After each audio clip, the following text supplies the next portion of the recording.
Shalom. Call hello Yahweh Shem Yahushai by Shem Rakakwadas. Alright.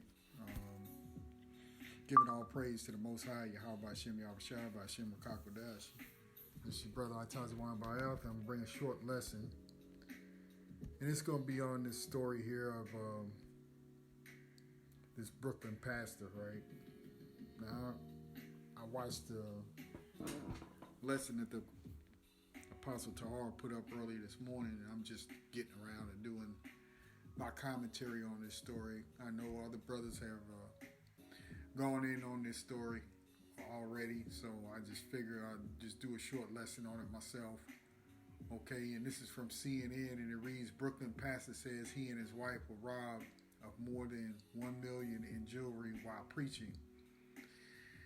Okay,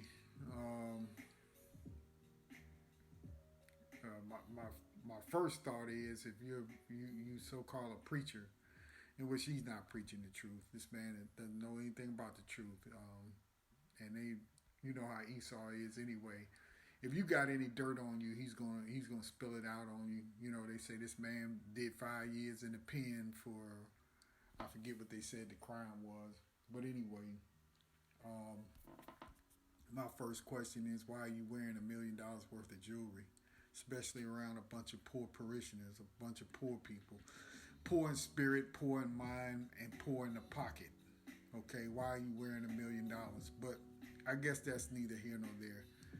So let's read the story here. It says, a flashy Brooklyn pastor known for wearing designer outfits and extravagant jewelry says he was robbed along with his wife of more than $1 million while he was preaching at church Sunday. Okay, and the first report that I read, I believe it said it was 400,000. So now it's more than double.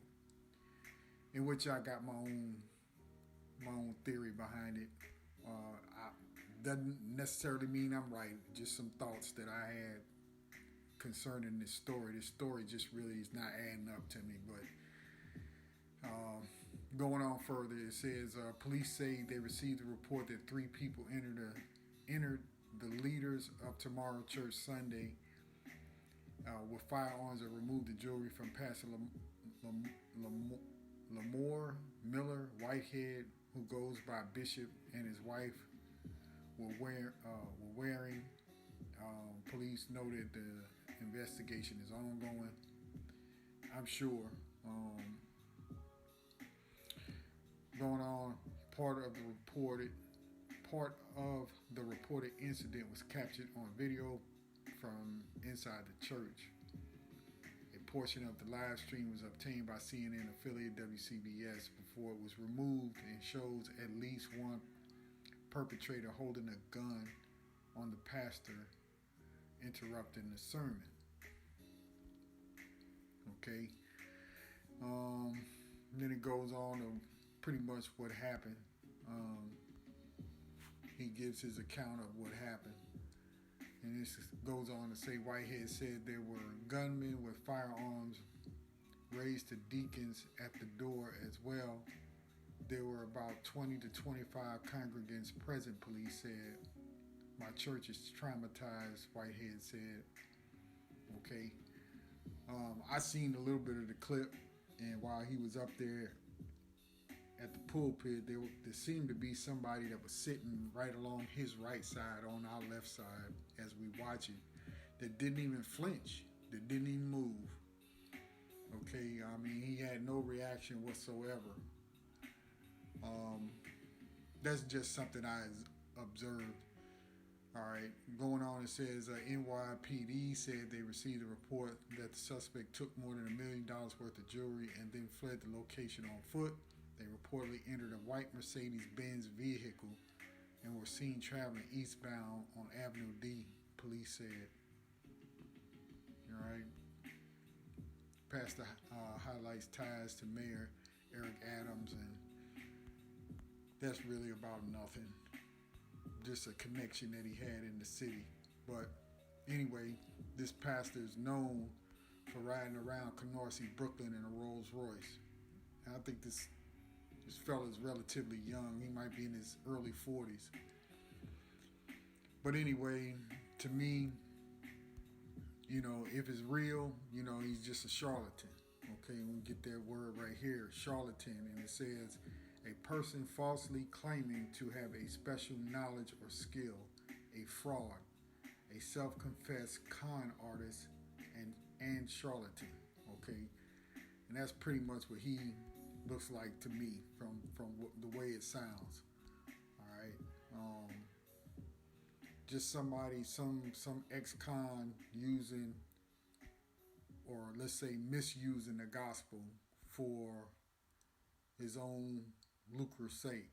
Okay, so this is Second Peter chapter 2, and we'll start right there, verse 1. And at the top it says, "Rise, the rise of false prophets." Okay, so it'd be ongoing from their time, from the apostles' times, from nearly 2,000 years ago.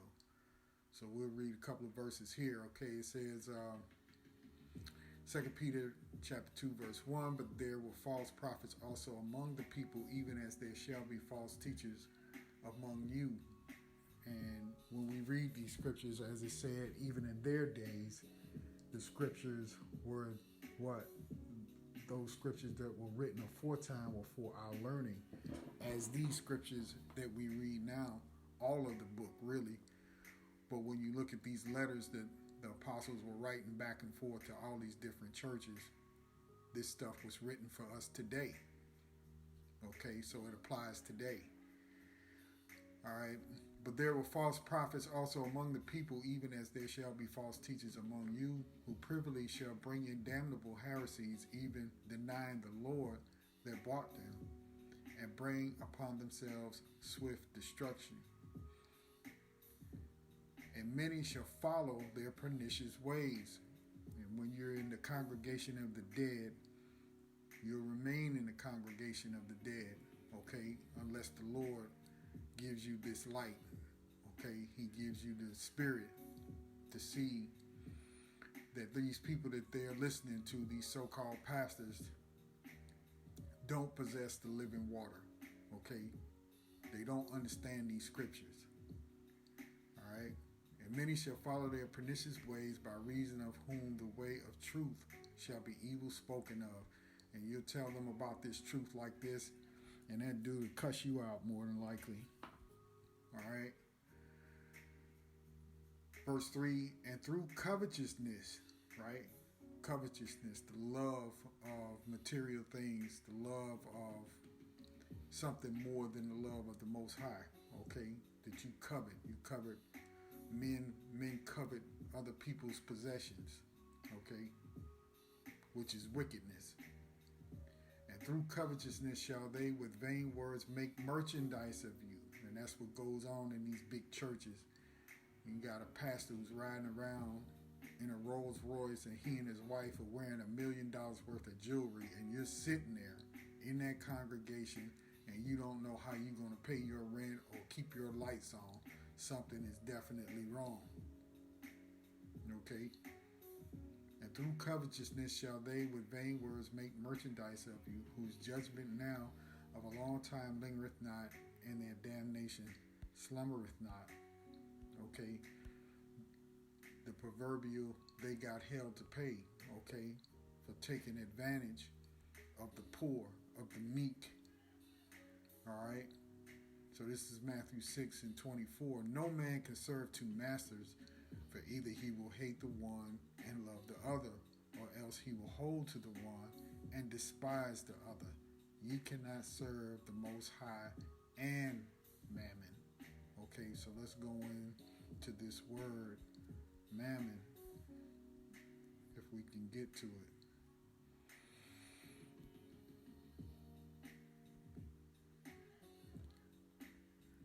Okay, so let's see what it says. In the outline, it says mammon, treasure, riches, where it is personified and opposed to the Most High. Okay, teaching for lucre's sake. All right, trying to get rich, and a lot of those pastors, even from the olden days, they wanted to preach so that they didn't have to work. Many of them. All right, so this is we'll make this quick. This is First Timothy 6:1, and at the top you see it says instruction to those who minister. Okay, so we'll read a little bit of this chapter here. This is First Timothy 6:1. Let as many servants as are under the yoke count their own masters worthy of all honor, at the name that the name of the Most High and His doctrine be not blasphemed. Right? You don't want nobody saying, "See, it's because of men like that I don't believe in the Most High." You see, that's what people will say. Verse 2, and they that have believing masters, let them not despise them because they are brethren, but rather do them service because they are faithful and beloved, partakers of the benefit. These things teach and exhort. If any man teach otherwise, and consent not to wholesome words, even the words of our Lord, Yahushua Mashiach, and to the doctrine, right? You gotta have the proper and right doctrine, okay? Which is according to godliness. He is proud, knowing nothing, and these people who sit here and ride around in a Rolls Royce while your parishioners are poor and broke, okay?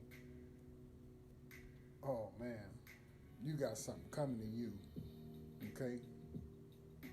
You're proud and you know nothing. But doting about questions and strife of words, whereas cometh envy, strife, railings, evil submissings, perverse disputings of men of corrupt minds and destitute of the truth, supposing that gain is godliness. And that's what you find with these men, right? They think that gain is godliness. $1 million in jewelry between the two of them. Okay? And more than likely they came to church on Sunday in their Rolls Royce. Alright? Verse 5 again, perverse disputings of men of corrupt minds and destitute of the truth, supposing that gain is godliness. From such withdraw yourselves, right? But godliness with contentment is great gain. Salakia. For we brought nothing into this world, and it is certain we can carry nothing out. And having food and raiment, let us be therewith content. Right? So we are to be content with the things in our lives that the Lord has provided. Okay? And we shouldn't be striving to get over and to get more than everybody else. Alright? But they that will be rich fall into temptation and a snare, and into many foolish and hurtful lusts, which draw men in destruction and perdition. And this dude is known for wearing, they said, expensive designer suits, man. You know, driving a Rolls Royce, wearing glasses. We probably got perfect vision and don't need glasses, but the glasses, the designer frames, okay, that cost $1,500, okay? So that dude is just out for money. All right, that's all I see about it. Okay, we'll get one more scripture here. This is Tobit 4:21. We'll read this and shut it down, and I'll give you my last thought on it. All right, so this is Tobit 4, and we'll just jump in right there, verse 18, and it reads, "Ask counsel of all that are wise, and despise not any counsel that is profitable. Bless the Lord thy power always, and desire of him that thy ways may be directed, and that all thy paths and counsels may prosper. For every nation hath not counsel, but the Lord himself giveth all good things, and he humbleth whom he will, as he will. Now therefore, my son, remember my commandments, neither let them be put out of thy mind. And now I signify this as they that I committed 10 talents to Gabriel, and son of Gabrias, at Rages in Media. And fear not, my son, that we are made poor, for thou hast much wealth, if thou fear what? The Most High, and depart from all sin and do that which is pleasing in his sight. So if we depart from sin and do those things which are pleasing in the sight of the Most High, then we have wealth. Okay? You got these nigga preachers who thinking that gain is godliness, okay, and somehow they've come into some wealth.